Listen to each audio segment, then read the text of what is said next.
Love can be beautiful, but it also can be dangerous if you get involved with the wrong person. Today we're going to talk about a case that shows how love, usually seen as a blessing, can turn into something harmful and dangerous when it's mixed with unhealthy emotions like obsession or inability to let go. Back in 2021, a young Indian woman was killed in a foreign country because her ex-boyfriend couldn't get over the relationship after it ended. Let's delve into the case of Jasmeen Kaur.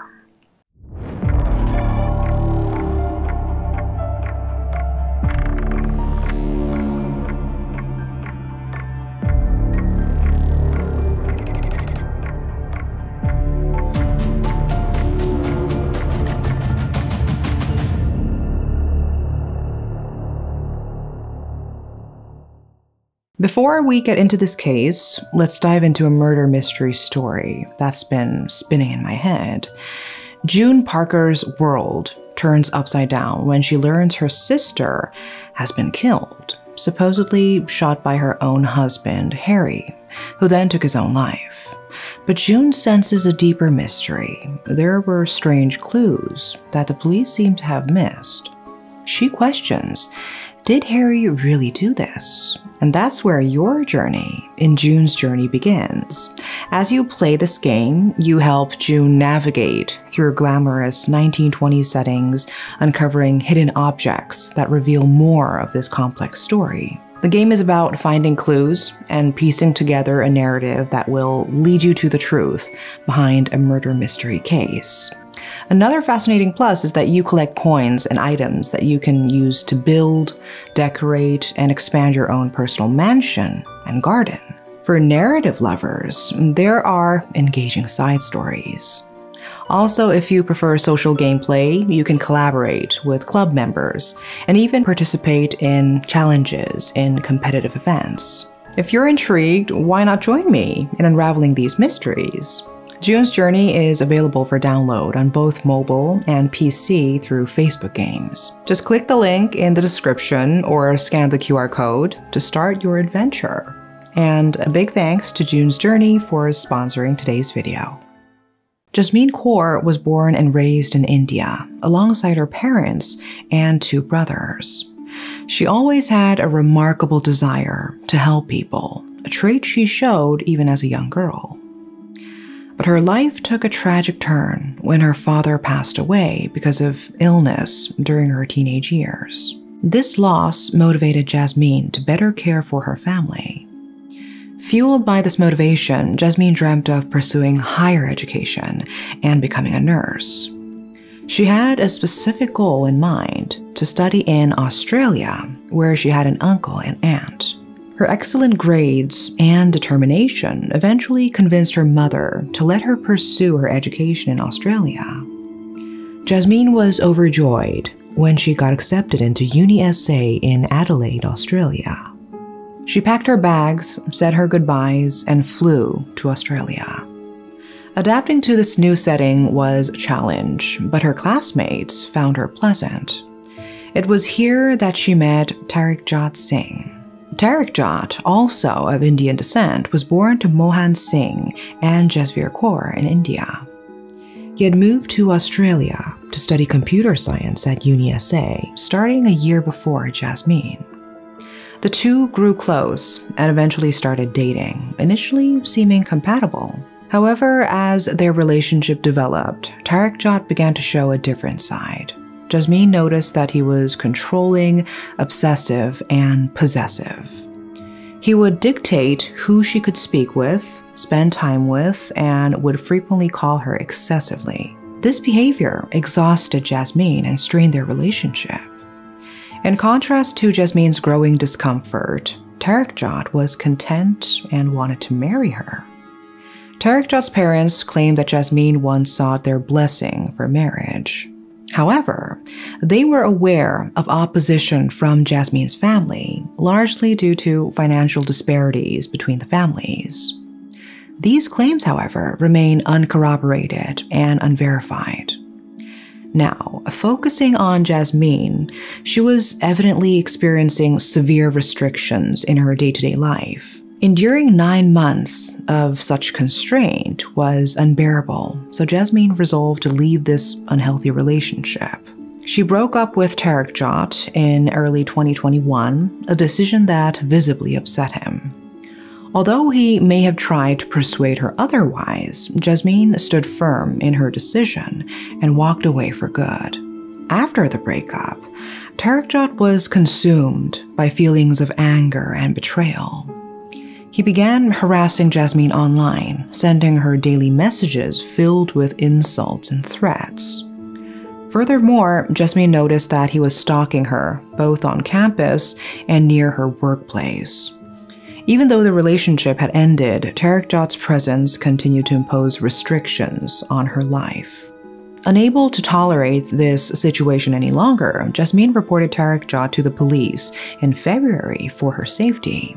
She informed the police that they had separated and provided them with threatening messages and informing them about the stalking.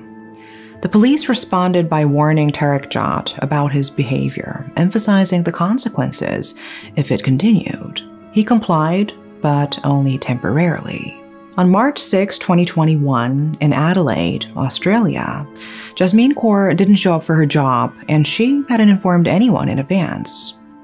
This was unusual, as she had never been absent or even late before. Her colleagues, concerned about her well-being, attempted to call her, but without success. Wondering if she might be ill, they reached out to her family in Adelaide. However, her family was equally alarmed, revealing that Jasmeen hadn't returned home the previous night, and they hadn't seen her since. This raised serious concerns for everyone involved. The frantic search for Jasmeen Kaur began with people calling her and sending messages, trying to gather any information about her whereabouts. It was clear that Jasmeen wouldn't just run away from home, making the situation even more suspicious. When these efforts proved fruitless, the search party turned to the police, hoping they could help locate Jasmeen. The police, who were already aware of Jasmeen's situation because of her previous complaints about her ex-boyfriend, Tarakjot Singh, considered him a person of interest. It seemed plausible that the man who had been harassing her might be connected to her disappearance. Consequently, on March 6, the police questioned Tarakjot. He initially acted surprised and denied any knowledge of Jasmeen's whereabouts, claiming he had been home all day and had not seen her. However, his alibi lacked verification, prompting the police to probe further as the search continued. The next day, Tarakjot's story changed. While he initially claimed he hadn't seen Jasmeen, he then admitted to having seen her, but with a shocking twist. He claimed that Jasmeen had killed herself, but instead of reporting it, he said he took her body to Flinders Ranges for burial. This bizarre claim raised further suspicion. Flinders Ranges, being a vast and remote area, seemed an unlikely place for someone to bury a body, unless they had something to hide. Tarakjot's inability to maintain a consistent story further eroded his credibility. He then added a strange twist to his tale, claiming that he and Jasmeen had both planned to die, but he backed out at the last moment. According to him, Jasmeen went through with the plan alone, after which he buried her. This series of shifting narratives and implausible explanations made the situation increasingly suspicious, leading the police to question his involvement in Jasmeen's disappearance and the circumstances surrounding her alleged death. The investigation into Jasmeen Kaur's disappearance took a critical turn when the police confiscated Tarakjot Singh's phone. As they examined the messages exchanged between him and Jasmeen, they found numerous spam messages from Tarakjot, indicating his relentless pursuit and unwillingness to let Jasmeen live her life independently. Among these messages, a particularly alarming one was uncovered. "Your bad luck that I am still alive. Cheap. Wait and watch. You will get the answer. Each and every single one will get the answer." Fortunately, Tarekjot cooperated with the police and led them to the site where he claimed to have buried Jasmeen's body. The journey to the location took about 5 hours. Upon arrival, the police unearthed Jasmeen's body from a shallow grave. Surprisingly, her body had not decomposed significantly, as it had only been a day since her murder. However, the discovery was gruesome. Jasmeen's hands and feet were bound, and she had a cut on her neck, though it was not lethal. The autopsy revealed a harrowing detail. Jasmeen was buried alive, as soil was found in her respiratory system, indicating she had inhaled soil while buried. Further investigation led to the acquisition of CCTV footage showing Tarekjot's activities on the day of the crime. He was seen purchasing a jerry can, tape, gloves, shovel, and cable ties from a local hardware store, appearing remarkably calm and collected.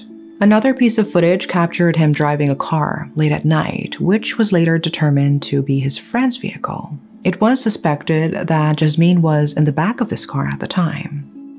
The compilation of evidence, including the CCTV footage, Tarekjot's inconsistent stories, the condition in which Jasmeen's body was found, and the items he purchased presented a strong case for the prosecution. These findings painted a deeply disturbing picture of the events leading up to Jasmeen's tragic end and pointed towards Tarekjot's involvement in her death. In Tarekjot Singh's trial, his representative, Martin Anders, attempted to present a narrative suggesting that Tarekjot was not in a sound state of mind at the time of the crime. According to Martin, Tarekjot's mental disturbance began after the end of his relationship with Jasmeen. Martin claimed that Tarekjot was incapable of making rational decisions and understanding others' wishes, which led to his impulsive and destructive actions. Additionally, Martin asserted that Tarekjot experienced hallucinations following Jasmeen's death, seemingly pushing the narrative of insanity in an effort to mitigate the severity of his punishment. However, the evidence suggested otherwise. The prosecution argued that Tarekjot did not have diminished responsibility due to insanity.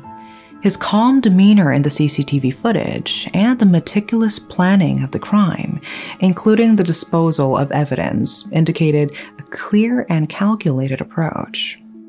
This countered the defense's claim of impaired judgment or mental instability.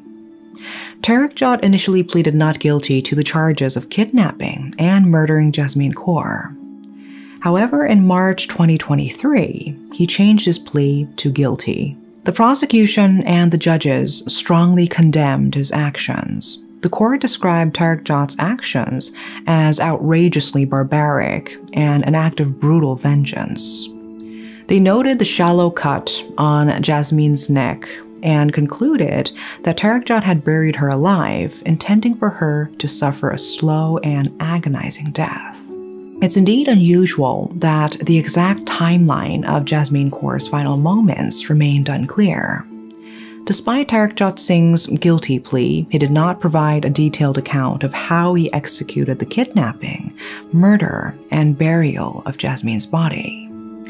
It appears that the police were unable to extract these specifics from him, possibly due to his right to remain silent.